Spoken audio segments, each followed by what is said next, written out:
Hi, this is Matt Baker.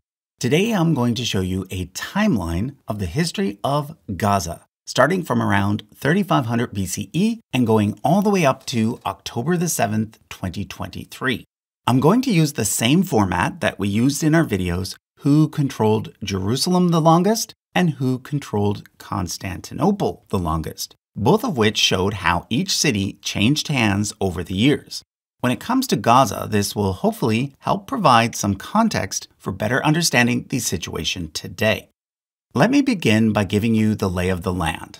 As you probably know, the city of Gaza is nowadays a part of the Gaza Strip, one of two main areas that are considered to be a part of Palestine, the other being the West Bank. Now, what a lot of people don't realize about the Gaza Strip is that it's really quite small. Here's what it looks like next to the borders of New York City. Within the Gaza Strip are four main urban areas. The largest is Gaza City in the north. However, towards the south, there is also Deir al-Balah, Khan Yunis, and Rafah. Separating Gaza City and these other three cities is a river called the Wadi Gaza. I point this out because this is where the earliest settlement near what is today called Gaza was located, all the way back in 3500 BCE. Archaeologists call it Tel Es Sakan, which means Hill of Ash, and it is with this settlement that we're going to start our timeline. Tel Es Sakan was built by the ancient Egyptians during the pre-dynastic period, so before the first pharaoh, and almost 1,000 years before the construction of the Great Pyramid. In other words, Gaza is really, really old. This early settlement had walls, so the assumption is that it was some sort of fort or outpost used by the ancient Egyptians in order to get resources in that area. But for some reason, the site was abandoned shortly after the unification of Egypt, so around 3000 BCE. Perhaps at this point, the Egyptians became more focused on Egypt itself.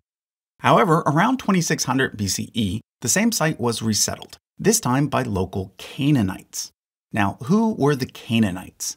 I want to take some time to address this question because it's extremely relevant to the discussion around who the indigenous inhabitants of the land are today. Basically, the word Canaanite is used to describe the local population of the southern Levant prior to the emergence of the ancient Israelites. These people were distinct from the Egyptians, who lived to the southwest, as well as from the Assyrians and Babylonians, who lived to the north and east. However, we know that the Canaanite language was Semitic, and therefore we can assume that the Canaanites were more closely related to the Assyrians and Babylonians, whose languages were also Semitic. According to the Bible, the Canaanites were conquered and completely replaced by the Israelites after the Israelites escaped from Egypt, where they had been slaves. However, nowadays, most scholars understand the Exodus and conquest stories as being more of a myth or allegory, because according to the archaeological record, it appears that the Israelites were actually just a subset of Canaanites, whose culture became the dominant one after the Bronze Age collapse. So, to put it another way, Canaanite is the word we use to describe the people who lived in the area during the Bronze Age, and Israelite is the word we use to describe the people who lived there during the Iron Age. But they're the same people. Okay, so from around 2600 to 2300 BCE, which roughly parallels the Egyptian Old Kingdom, Tel Es Sakan was occupied by local Canaanites. But then after that, the site was abandoned, only to be rediscovered in 1998. And the sad thing is, archaeologists had only about 20 years to study it. That's because in 2017, Hamas decided to start bulldozing it for new development. And then on top of this, during the last 8 months, Israeli bombs have been showering the area. So it's yet to be seen if there's anything left. Now, at this point, I should mention that this was a difficult video to make. Especially near the end of the timeline, I'll be discussing things that, to put it lightly, are controversial and polarizing. This is why I yet again asked Ground News to specifically sponsor this video. That's because their app and website combines the world's news into one place, so that you can easily compare sources and verify information. So, for example, this week, Israeli Prime Minister Benjamin Netanyahu spoke about the latest proposal to end the war in Gaza. Media around the world picked up on the story, each spinning their own narrative. So far, Ground News has aggregated over 100 sources, and comparing them is, well, interesting. This right-leaning Indian source emphasized that Netanyahu is not willing to give up and that he is committed to destroying Hamas, whereas several of these left-leaning sources emphasized that he's willing to agree to a partial ceasefire. So you can see that depending on where you get your information from, you can end up having a totally different perspective. As someone who loves charts, I find it really useful that the app gives me additional context about each source, like factuality ratings, indicating how subjective or objective a source is, and even where their funding comes from, which can heavily influence the way they spin a story. Ground News is one of my most used apps because in a world where algorithms dictate the information we see, they actually go out of their way to present both sides of the story. So I encourage you to check them out at ground.news/charts. If you subscribe through my link, you'll save 40% off unlimited access to their Vantage plan, which is what I use. Ground News is supported by their subscribers, and supporting them directly supports my work as well. So thank you, Ground News. Now, back to the timeline. The next Canaanite settlement in Gaza was built nearby the first. It's now known as Tel al-Ajul and was established around 2000 BCE. So basically, this parallels the time of the Egyptian Middle Kingdom. It was at this site that the famous archaeologist Flinders Petrie found a massive hoard of Bronze Age gold jewelry, the largest such find in all of Palestine and Israel. Tel el-Ajul may also have been used by the Hyksos, the famous Semitic people who conquered Lower Egypt and ruled it as Dynasty 15. However, at the beginning of the Egyptian New Kingdom, when the Egyptians managed to expel the Hyksos, Tel el-Ajul was completely destroyed. It was likely not until the reign of the great pharaoh Thutmose III that the city was rebuilt, this time as an Egyptian city, serving for the next 300 years as the home of the Egyptian governor in charge of Canaan. It was sometime during this period that the city became known as Gazat, meaning the strong city. But then came the Bronze Age collapse, a massive apocalyptic-like event that led to the fall of Egypt and a major change in the culture of Canaan. Arriving in Canaan around this time were the mysterious Sea Peoples, who probably came from somewhere near Greece. One group of these Sea Peoples eventually became known as the Philistines, and they built a powerful confederation of 5 cities, one of which was Gaza, the other 4 being Ashkelon, Ashdod, Ekron, and Gath. You may recognize the name Gath as being the hometown of the legendary giant named Goliath. Now, the Philistines are very important to the history of Gaza because it is from the word Philistine that the modern word Palestine comes from. However, keep in mind that the Philistines did not conquer all of Canaan. Around 1200 BCE, several of the surviving Canaanite tribes, together with some newcomers, reorganized themselves into a competing confederacy called Israel. If you want to learn more about the origins of ancient Israel and its 12 tribes from a secular rather than a biblical perspective, you can check out this earlier video we made on the topic, which I'll link to in the description. But for now, I want to point out that from approximately 1200 BCE to 600 BCE, Gaza was controlled by the Philistines, even though most of the rest of Canaan was controlled by the Israelites. So for example, in the Bible, we get several stories about an Israelite hero named Samson, who often fought against the Philistines.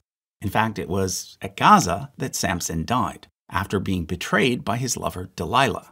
Then of course there's King David, who also had a lot of run-ins with the Philistines, including the time he defeated the giant Goliath during his childhood. Now, according to the Bible, the Philistines were eventually absorbed into the Kingdom of Israel. However, according to the archaeological record, they appear to have mostly maintained their independence, particularly at Gaza, which was their southernmost city. But then, around 600 BCE, the Philistines suddenly disappear from history, around the same time that the southern Israelite kingdom of Judah was destroyed by Nebuchadnezzar of Babylon. So where did the Philistines go? Well, they were either completely destroyed at this point, Or, more likely, they were simply integrated into the general population of what was now the Babylonian province of Yehud. But the important thing to keep in mind is that there is no direct continuity between the ancient Philistines living in Gaza and the modern-day Palestinians living in Gaza. Although the two names are related, it's not as if the Philistines survived as a distinct group that is today known as the Palestinians, which is what some fundamentalist Christians seem to think. Unfortunately, I've seen some Christians quote scriptures like this one in Zephaniah, claiming that what is happening in Gaza today is the fulfillment of biblical prophecy. They do this because the verses mention that Gaza will be abandoned and that all those who live there will be destroyed. But take note that this passage also mentions three other Philistine cities, Ashkelon, Ashdod, and Ekron. These cities are all now currently located within the borders of the modern state of Israel. So if you're going to claim that Gaza needs to be completely destroyed, you have to also claim that these three Israeli cities also need to be destroyed. But then, of course, there's also the fact that the prophecy was already fulfilled shortly after the time that Zephaniah was writing. Like I said, around 600 BCE, the Babylonians destroyed the last remaining Israelite kingdom, which was called Judah, including their capital city, Jerusalem. Well, that destruction was part of a larger power struggle between Babylon and Egypt, and therefore it's almost certain that Gaza was destroyed at this point too. In fact, the archaeological record indicates that around 600 BCE, the population of the entire southern Levant decreased by about 90%. But as you might know, the Babylonian period was quickly followed by the Persian period, and it was during the Persian period that the entire region was rebuilt, including Gaza. Some prisoners of war, such as certain upper-class Judahites, returned to nearby Jerusalem, laying the foundation for what we now call Judaism. However, there were lots of other people in the area as well, including people who had survived the wars, and others who had been brought in by the Babylonians and Persians to resettle the land. So the thing I want to make clear is that the population of Gaza during classical antiquity was likely a mixture of a bunch of different people groups.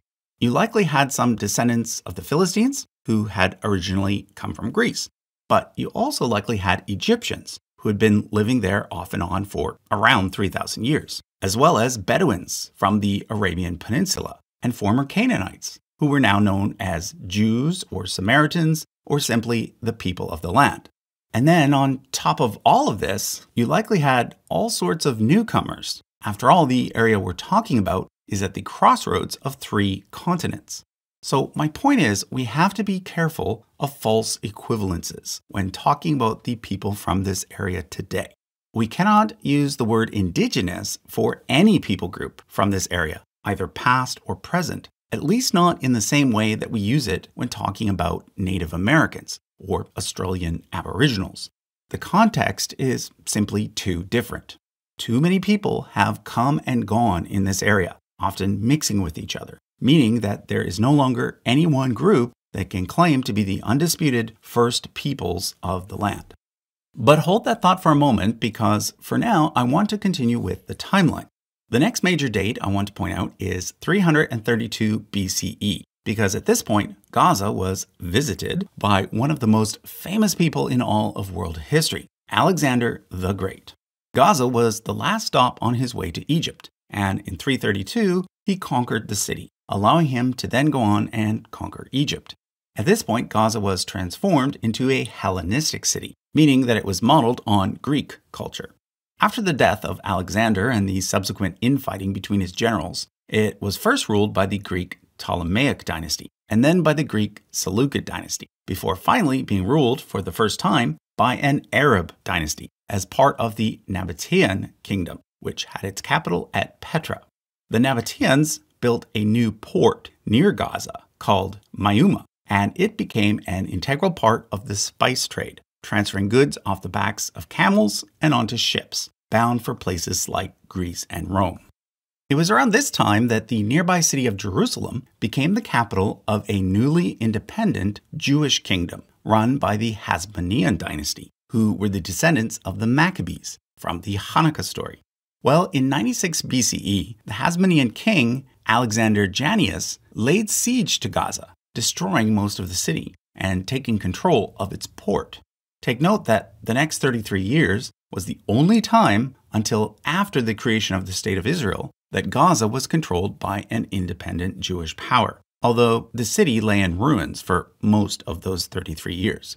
It wasn't until 63 BCE that Gaza was rebuilt, this time by the Romans, who had just taken control of the area under the general Pompey Magnus. A few decades after this, in 37 BCE, the Romans replaced the now puppet Hasmoneans with Herod the Great, and thus Gaza became part of Herod's kingdom. But that only lasted until 4 BCE, which is when Herod's kingdom became a tetrarchy, being split into 4 parts. However, take note that Gaza was not given to any of the 4 tetrarchs. Instead, it was assigned to the Roman province of Syria, even though it was not actually connected to Syria. However, even though it was not part of nearby Judea, it was greatly affected by the politics there. In 66 CE, when the Jews revolted against the Romans, Gaza was caught in the middle and destroyed in the process, just like Jerusalem a few years later.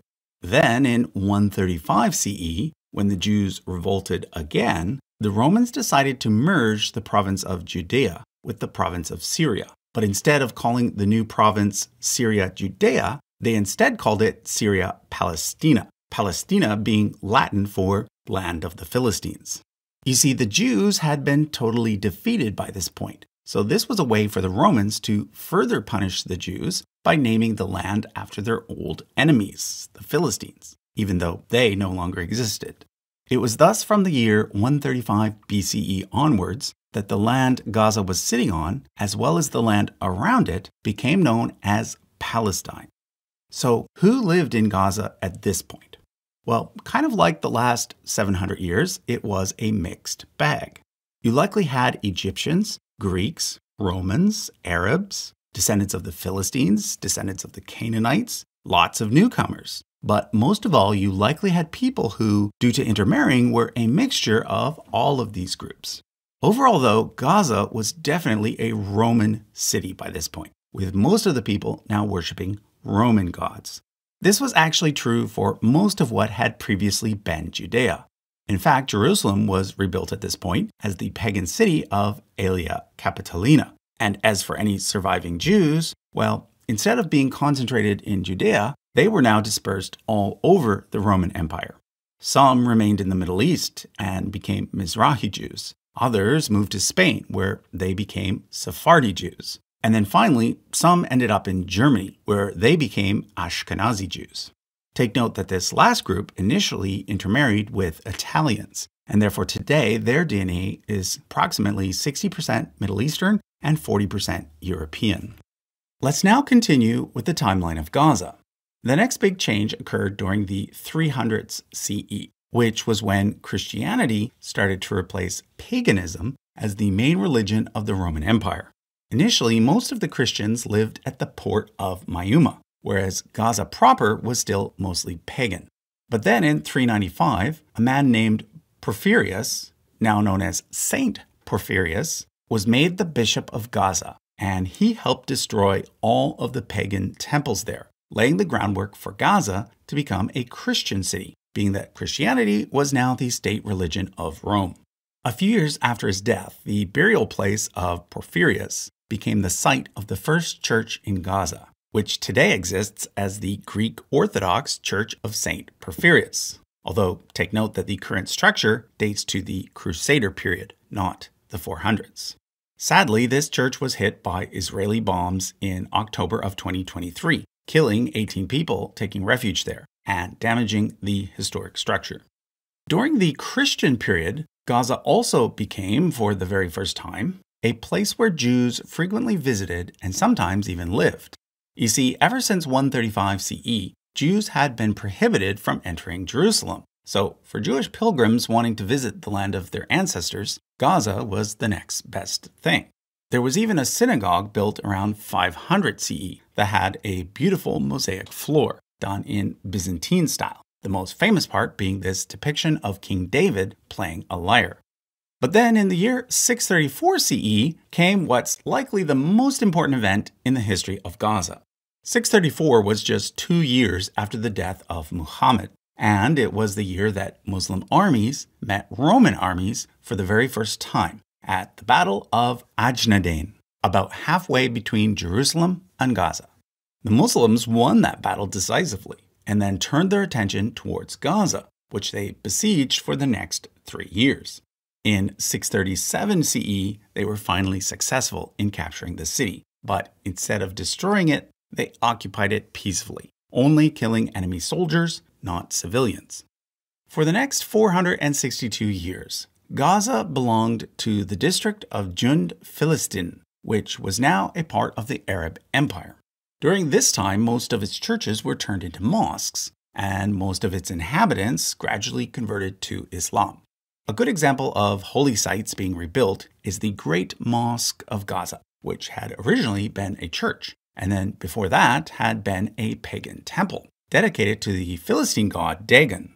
Even as a mosque, it's been rebuilt many times due to earthquake damage and several wars, including the current one, because once again, Israeli bombs have hit and damaged this incredibly important heritage site.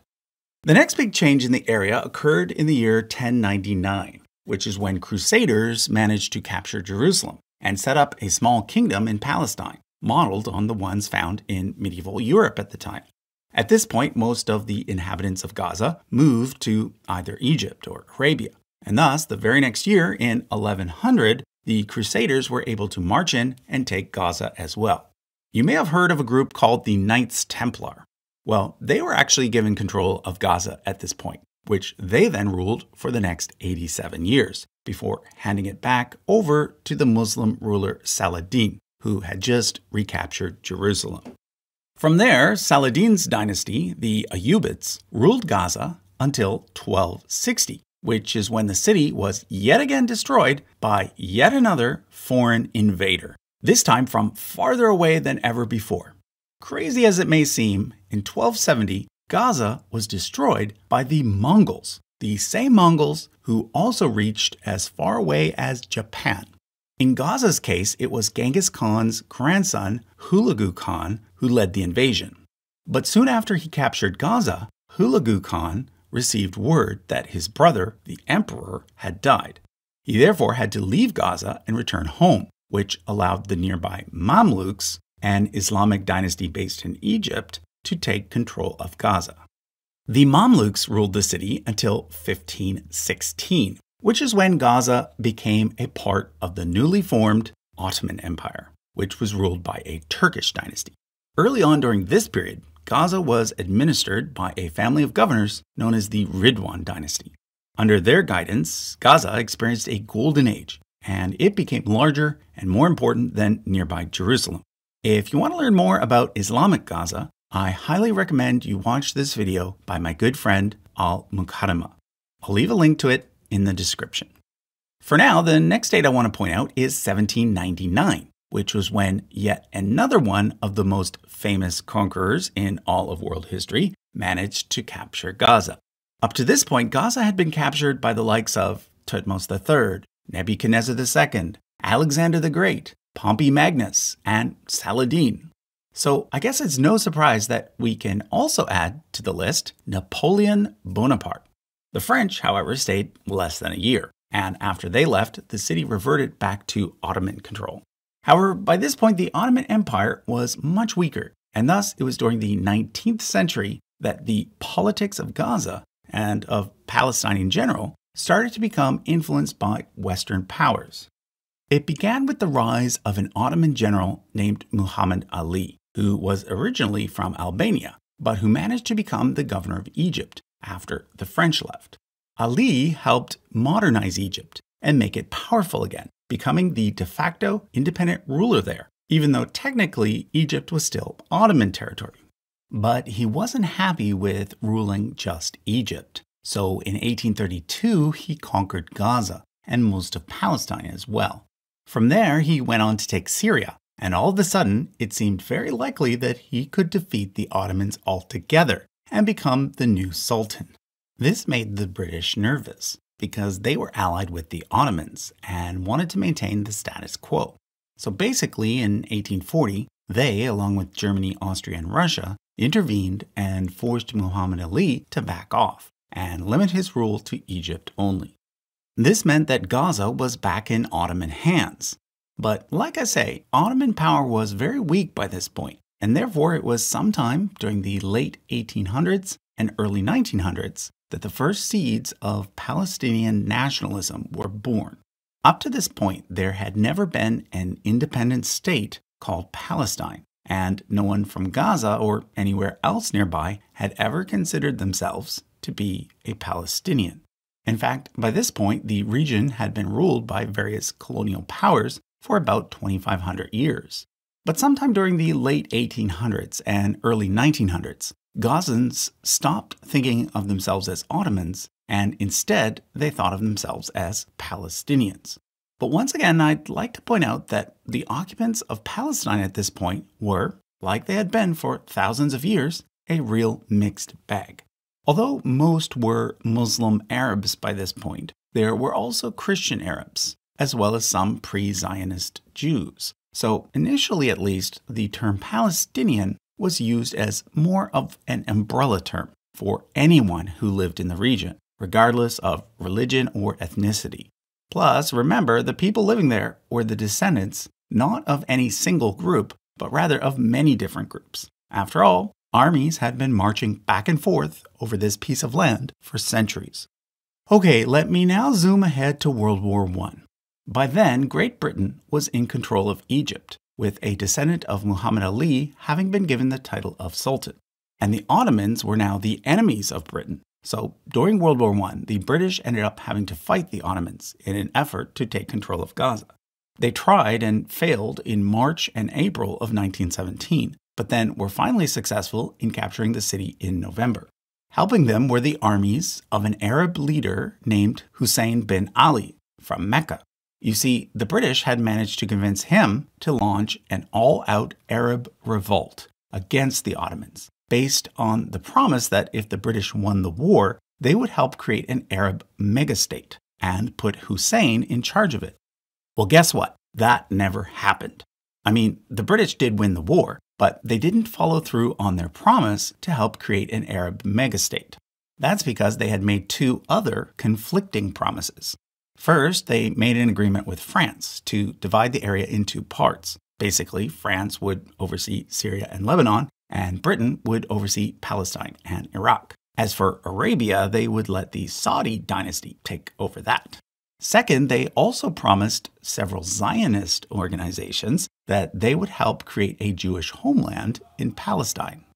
So here's what happened. In 1920, Mandatory Palestine was created. It was originally supposed to include the area east of the Jordan River, but in the end, that part was made into a separate country called Transjordan, later just Jordan. One of the sons of Hussein bin Ali was made its first monarch, and to this day, one of his descendants is still on the throne. But Mandatory Palestine, including the city of Gaza, was kept separate. So from 1920 to 1948, it was governed directly by the British. Now at this point, I need to explain the Zionist movement. For centuries before the Holocaust, Jews had been on the receiving end of heavy persecution in Europe. While many Sephardic Jews ended up back in the Middle East during the Ottoman period, most Ashkenazi Jews had been pushed into Eastern Europe, where the persecution was getting increasingly worse. Thus, during the 1800s, many Jews started to promote the idea of having their own state. Besides Palestine, many other locations were initially proposed, but in the end, Palestine became their main focus. After all, that was where the Jews had originally lived in ancient times. By the time the British took control of Palestine, Zionists had already been buying land there for around 40 years, going back to 1881. However, during the Mandatory period, the British continued to sell even more land to the Zionists, so that by 1945, the demographics had changed considerably, and the land distribution now looked like this, with blue representing the areas where the Zionist newcomers lived, and green representing the areas where Arabs lived. Now, as to whether what happened between 1920 and 1945 was fair or unfair, I'll leave that up to you to decide. On the one hand, you have to remember that the British were a colonial power, and therefore they didn't really have the right to give away any land, especially considering that there were already people living there. However, on the other hand, you might also want to consider that the Jewish newcomers were fleeing heavy persecution in Europe and didn't really have anywhere else to go, particularly after 1924, which is when Jewish immigration to the US basically ground to a halt. What happened next made the situation even worse. Tensions between Palestinians and Jews were already high, with Palestinian Arabs demanding independence, using this flag, which was very similar to the flag used for the previous Arab revolt back during World War I. But then World War II ended, and it was revealed that 6 million European Jews, representing 2/3 of their population, had been murdered in genocide. But even so, most Western countries were still reluctant to take any Jewish refugees. Thus, the need for Jews to have their own state, where they could be safe, was at an all-time high. The newly formed United Nations suggested this plan, creating 2 new countries, one for Arabs and one for Zionists. But it never happened. Instead, the 2 sides went to war, with the Zionists winning and declaring the new state of Israel, and the Palestinian Arabs experiencing the Nakba, meaning catastrophe, in which approximately 750,000 Palestinians were forced out of their homes. In response, around the same number of Jews were forced out of their homes in nearby Arab countries. These Jewish refugees were welcomed by Israel, but the Palestinian refugees were not welcomed by the neighboring Arab countries. Thus, it was now the Palestinians who had no place to go. The only territories they had left were the Gaza Strip and the West Bank. In 1949, when the dust finally settled, Gaza was left in control of Egypt, and the West Bank was left in control of Jordan. This situation remained in place until 1967, which is when a 6-day war broke out between Egypt, Jordan, and Syria on one side, and Israel on the other. Israel won that war decisively, and ended up in control of not only the Gaza Strip and the West Bank, but also the entire Sinai Peninsula and the Golan Heights. The Sinai was given back to Egypt in 1982, but Gaza and the West Bank remained in Israeli hands. Therefore, in 1987, the first Palestinian Intifada, meaning uprising, broke out, ending in 1993 with the creation of the Palestinian Authority, which was given partial control over both the Gaza Strip and the West Bank. Yasser Arafat became the Palestinian Authority's first leader, and Gaza was named as its capital. But like I say, the new government was only given partial control because the Israeli military remained in the Palestinian territories. And even worse, illegal Israeli settlements were created in them as well. Thus, there was a second intifada between 2000 and 2005. This time, Israel agreed to leave Gaza altogether. But around the same time, the Palestinian leader, Yasser Arafat, died, creating a split within Palestinian politics that exists to this day. On one side is Arafat's former party, which has softened its initial position and now simply wants to have an independent Palestinian state existing side by side with Israel. On the other side is the more extreme Hamas group, which still advocates for the complete destruction of Israel. Complicating the matter is the fact that in recent decades, the Israeli government has become more and more right-wing and expansionist. In 2007, Hamas took control of the Gaza Strip, and the more moderate Palestinian Authority was left with only the West Bank. Then came October 7th, 2023, which is where I'm going to end the timeline, because it's yet to be seen what will happen next. However, I will leave you with a few final comments, which are entirely my own opinion. What Hamas did on October 7th was wrong and immoral. And what Israel's military is doing in response is also wrong and immoral. The IDF has been far too indiscriminate with at least 20,000 women, children, and seniors being killed, a record 329 journalists and aid workers being killed, and millions of other innocent civilians being left to starve. Not to mention the fact that the Palestinians have been living as second-class citizens for decades. So the bottom line is something needs to change. In my view, Israel must continue to exist as a safe haven for Jews. However, the Palestinian people also deserve a state where they can live in peace and have the same opportunities and freedoms as their neighbors. They've been denied these things for far too long, and therefore the West, who remember helped create this whole mess in the first place, needs to do whatever it can do to help make this happen, instead of just making money off the sale of weapons. This is why, as a Jew, I support the current protests, while at the same time hoping for the safe return of the hostages. But regardless of where you sit on these issues, I hope this video has given you some insight into the very long history of Gaza. Thanks for watching.